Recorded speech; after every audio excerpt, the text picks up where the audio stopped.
Have you spent time with our neighbors to the south, home to the world-famous Roundup and Happy Canyon Show? Let's explore the history and culture of Pendleton, Oregon. Let her buck today on Hometown.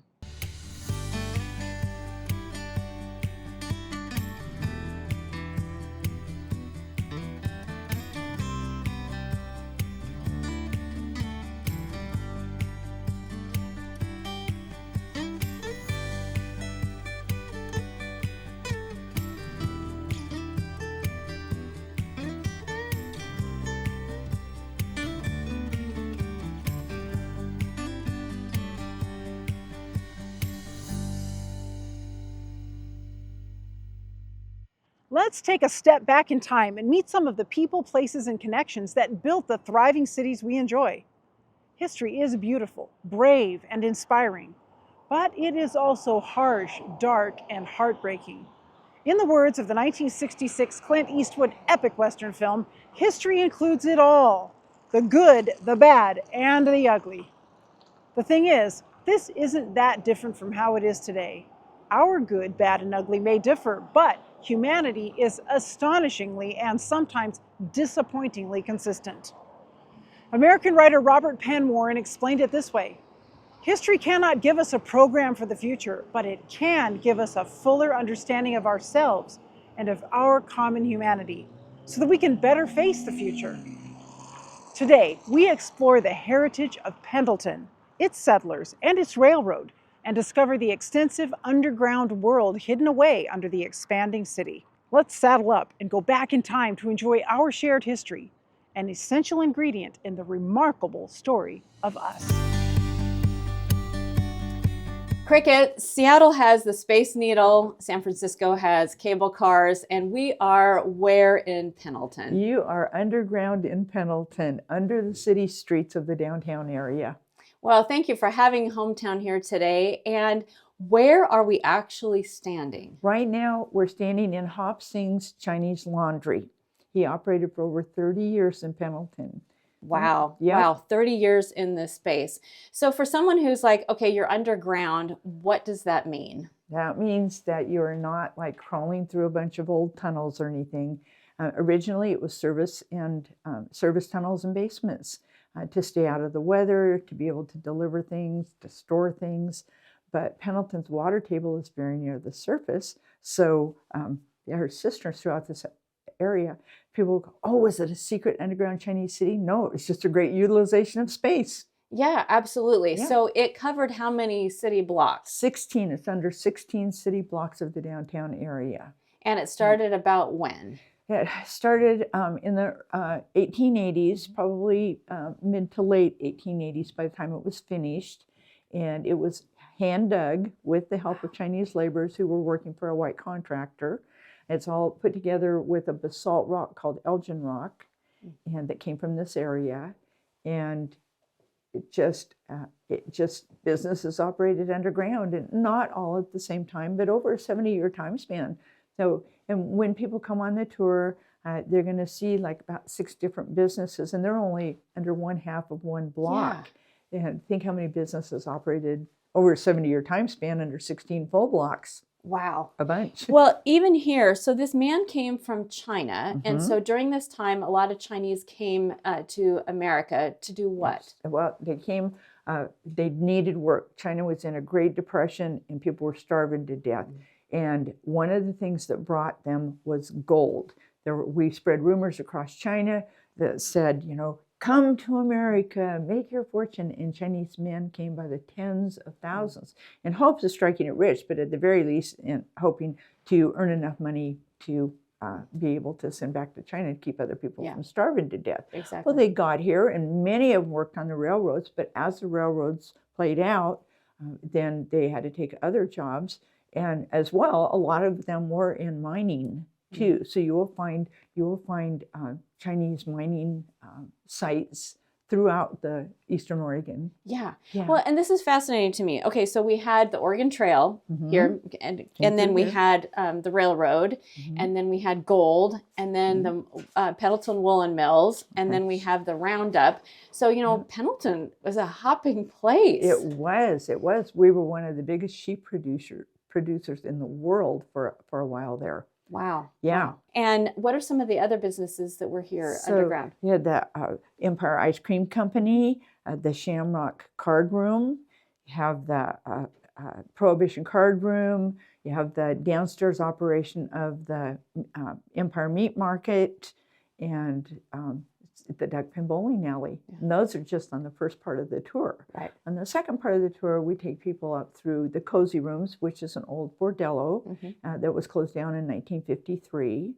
Although it operated that long. Yeah, operated that long, but it actually operated longer because after they closed them down, she left Pendleton, went to Walla Walla. The madam. And yes, Stella Darby. And then she discreetly came back and opened the Cozy Rooms too in the apartments above the underground tour offices. And she operated there till 1967. And then she retired and went back to Walla Walla. As we're here, people will probably say, well, you know, there are a lot of things that happened here that maybe weren't on the up and up. But there really were a lot of things that were on the up and up. That were good as well. I mean, yeah, here this man is, he had this laundry and he had the bath so people could come.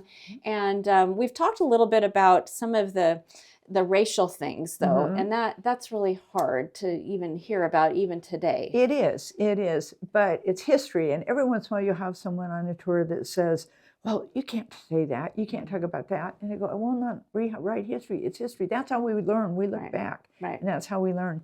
And this is what happened. Right. And it wasn't good, but we learned from it. Right, not to do it again. Yeah, not to do it but again. But even for this man, I mean, the sundowner, so he could even go out on the street after sundown. After sundown, right? Yeah, because he could be shot and with no consequences. And can we even, I mean, just in our, first world, society today, to think that, that is even something that you have to think about. Right. It's sad. So, right. Cricket, what do you love about your job? Because I get to meet some of the nicest people from all over the world, and I get to share my passion, my love of the underground. My daughter is also a tour guide. For a while, our grandson was a tour guide. Our family loves the underground. It's a wonderful history. We love Pendleton. We're not born and raised here, but it's home now. That's fantastic. Yeah. So the underground actually got started on the tour, as we have seen and are seeing here today. About when? In 1989, they opened their first tour. First year, 12,500 people came through. Second year, 25,000 people came through, and it has just continued to increase year by year. Yeah, we probably leveled out some by now, but... Well, it's absolutely amazing to take a step back in time and to understand just a little bit about what was happening here. But with the ice cream parlor and all this, I mean, this was a happening place down here. It was. And it's still busy. Well, and it still is with the amount of people who come through here. Yeah. So what are some of the reactions that people say after they've been down here? A lot of people say, I always go, so did it meet your expectations? And a lot of people will say, no, it exceeded my expectations. I didn't know what we were in for. Once in a while, you'll have a couple and he's sitting there like this, and you go, how many of you wanted to come on this tour? Everybody raised their hand, but him, who didn't want to come on this tour, he kind of raises his hand. And by the time he's out of the Shamrock Card Room, you've got him hooked. Isn't that something? And so at the end of the tour, I say, now, who didn't want to come on this tour? And he goes, and I go, so what'd you think? And he goes, it was amazing. Amazing. And, yeah. I love it. And you just look at our guest book and people just, because it brings history to life. Yeah. And anybody who's interested in history loves that. And we're going to go on a tour now. And thank you for sharing. And let's go and see more of the underground. Come with me. All right. Thanks, Cricket.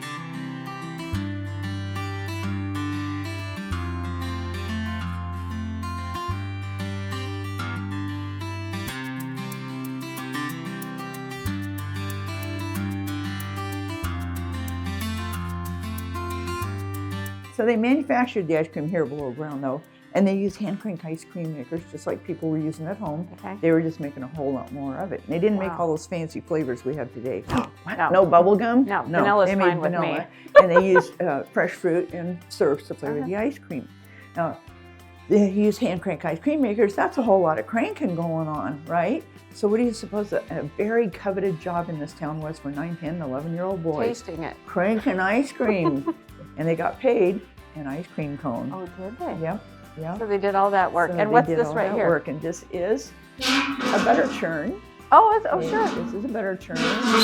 Cream cans, nut chopper. These are the old paper straws with the wax coating that once you bent them, they were pretty much worthless. Yes. And when you ordered your ice cream, you ordered it by its nickname. I need a brick of ice cream. I need 2 bricks of ice cream. So now we do a half a gallon And when you got your ice cream home, you did not scoop it out with a scoop the way we do today. You laid your carton out flat and used a knife to cut equal portions. If you've ever heard the expression, a slice of ice cream, that's what they're talking about.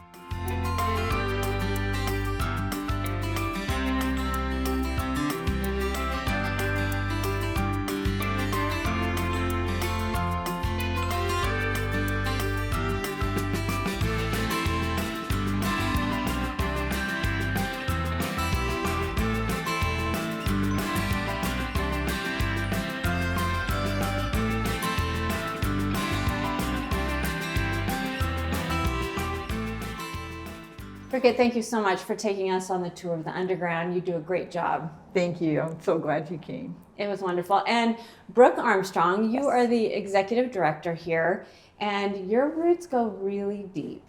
They do.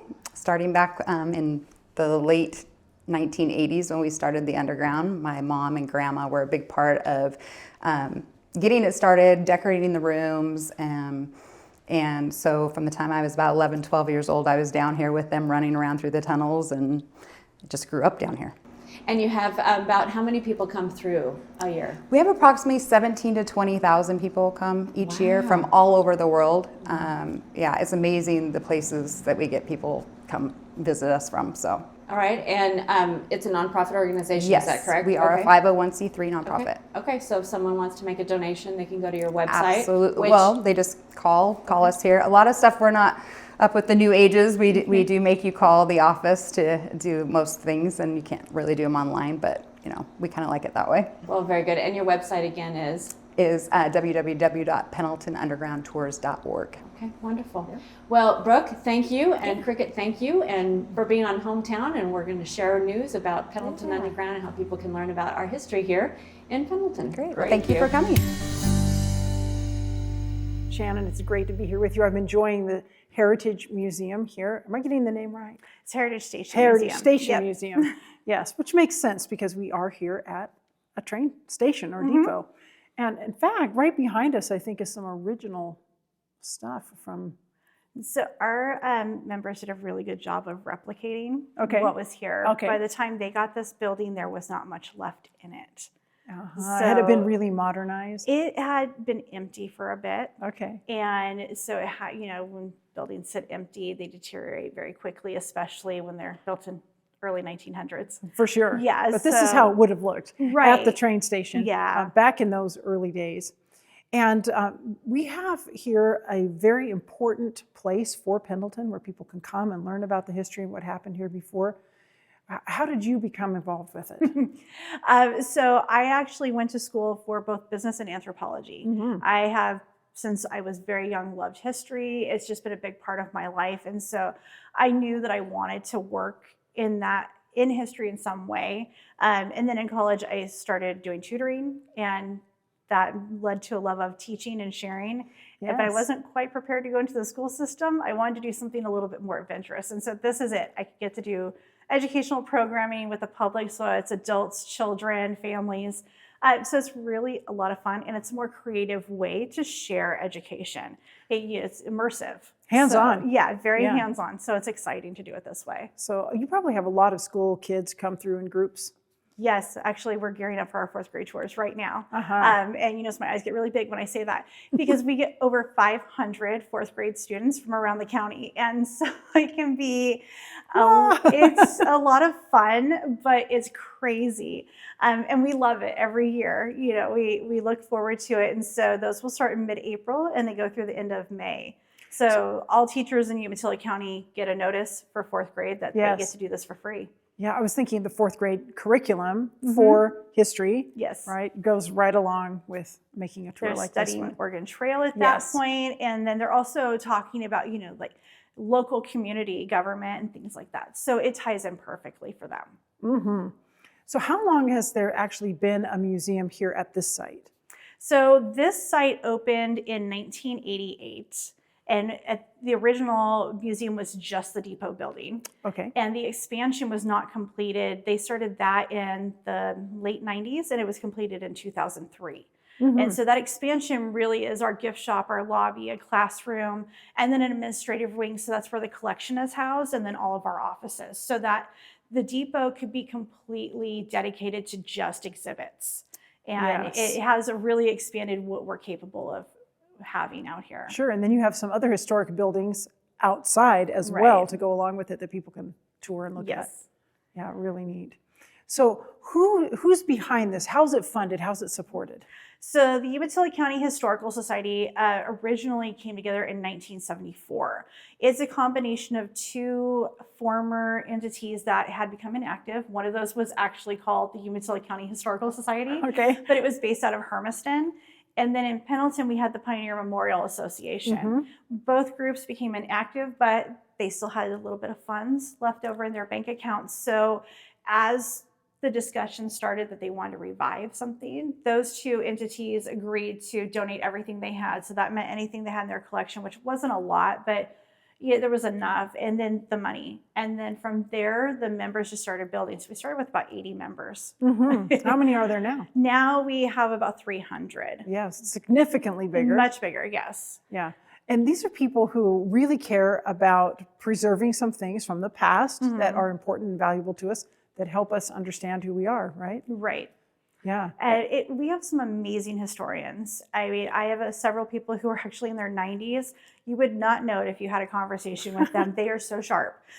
But the amount of knowledge that they have, they're really why we have what we have, because they've been able to piece those things together, take what they know, find the artifacts that go with it, and combine it with the stories. And that's one of the things that we're really big on, is telling stories.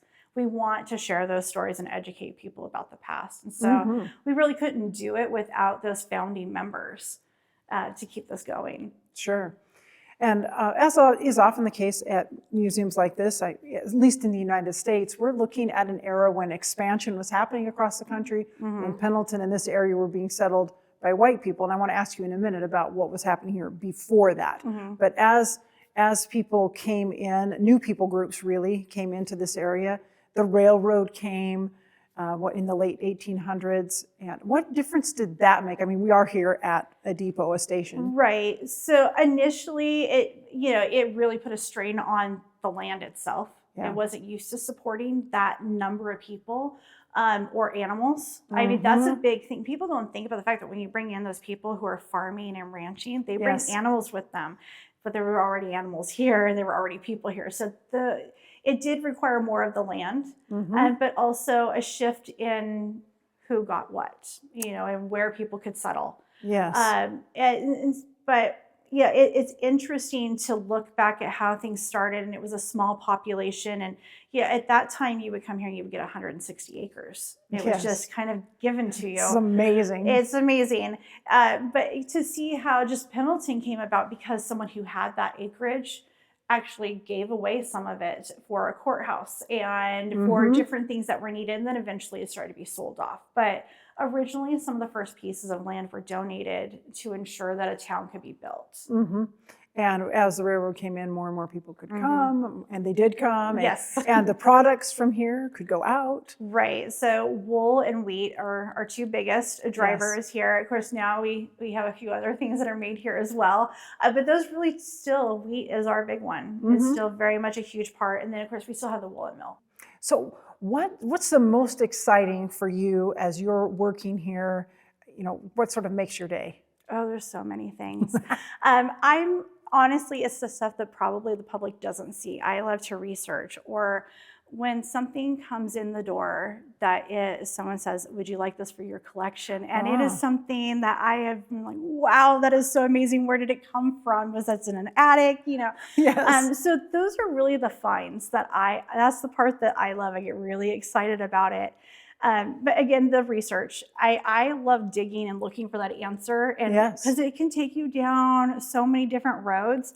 And I realized that that's not fun for everybody, but I love to read and I love to discover. And so for me, that's the fun part of it. It's a bit like being a detective, but a detective from the past. Right. Like going into the past as a detective. And you have find to out go what happened. find all those pieces, digging through newspaper articles and archives. And so, I mean, if you don't mind some dust and spending a lot of hours in dark rooms, you know, it's not bad. It actually sounds fascinating. It's like being kind of a detective, only you're going into the past and digging out everything that's there. Definitely, yeah. And I think I need to see more around here. So would you take me around a little bit and show Love me? to. what's There's here? a lot to see here. All right.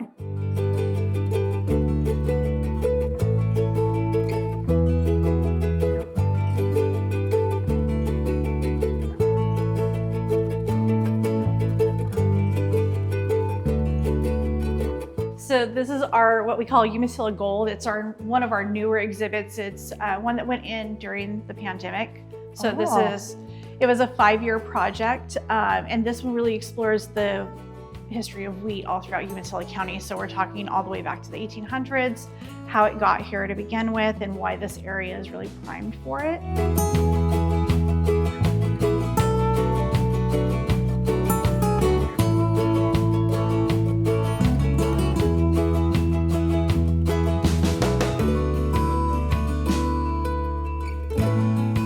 This would have been the actual station portion where if you wanted to buy a ticket or you were waiting for a train, this is where you would be.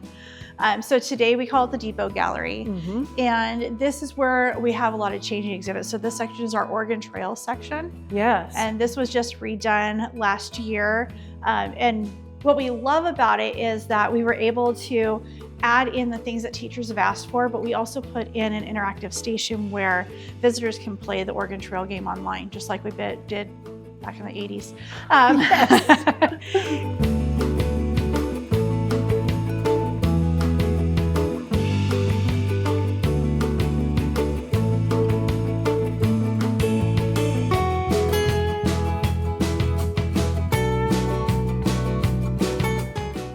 Shannon, thank you so much. It was fun to have the tour. Here we are in the gift shop, always a fun place to end.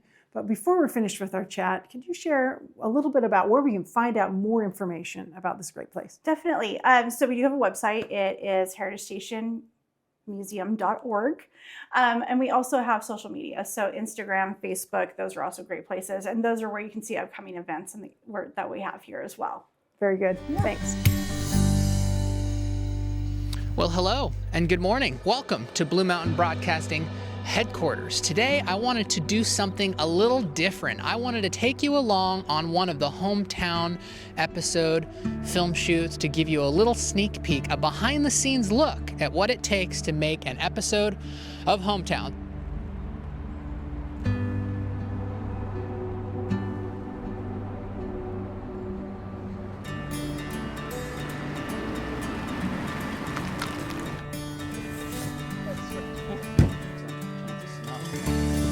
Okay, cool. All right, let's bow our heads. Lord, thank you so much for the opportunity we have to reach out into our community.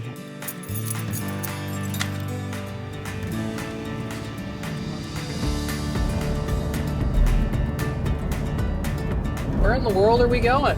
Where in the world are we going? We're headed to Pendleton for the Underground and Heritage Station. We've taken the most gear we have ever had on a shoot, and I think this is the largest crew we've ever had as well, so should be fun.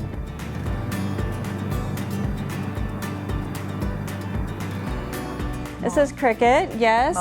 Lowell. So what I'll do is I'll take you in the way we would be going. Perfect. If we run a tour.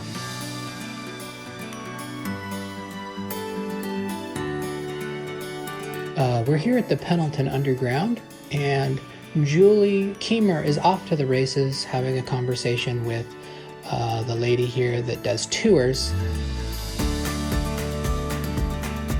Filming an episode of Hometown is not as easy as you would think. There's a lot of logistics that go into it. First of all, you have to contact the people that you want to interview, the interest stories that you want to follow up. You have to schedule that. All right, here we go. This is scene 222. Take one. The guys that are here filming, they have to make sure that they follow a checklist, make sure they have all their camera equipment. If they forget one cable for one microphone, it could throw the whole interview completely on its head. Oh, it sounded so smooth, beautiful.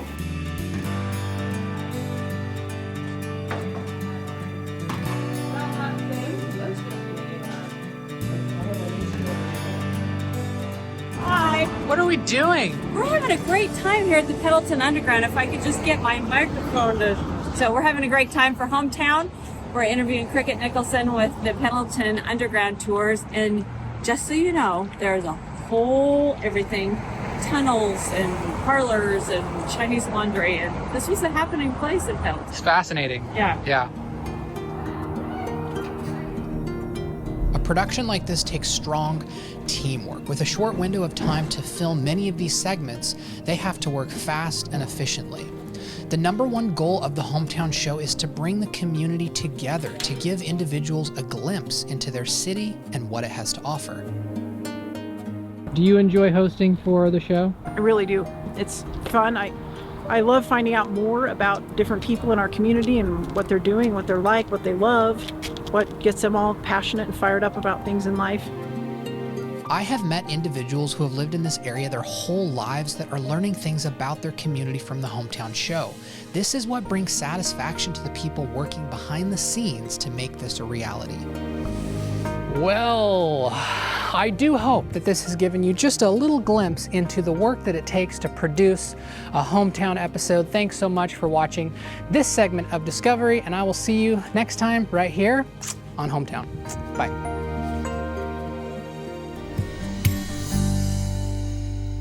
Incredible stories. It is humbling to see how many people sacrificed to build a world where we have the comforts and prosperity they never enjoyed, but dreamed of for us. We can't right the wrongs of the past, but we can honor those sacrifices by doing what we can to create a better future for future generations.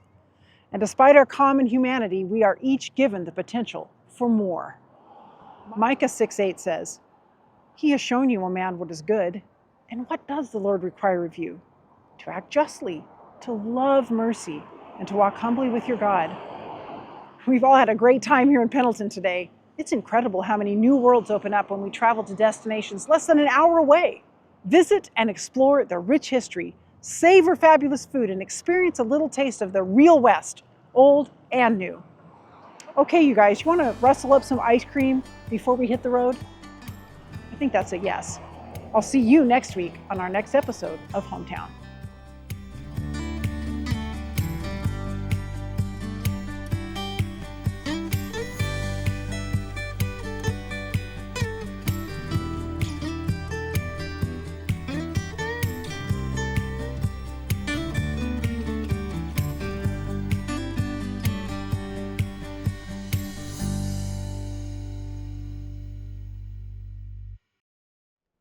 Do you love uplifting stories of people in our community as much as we do?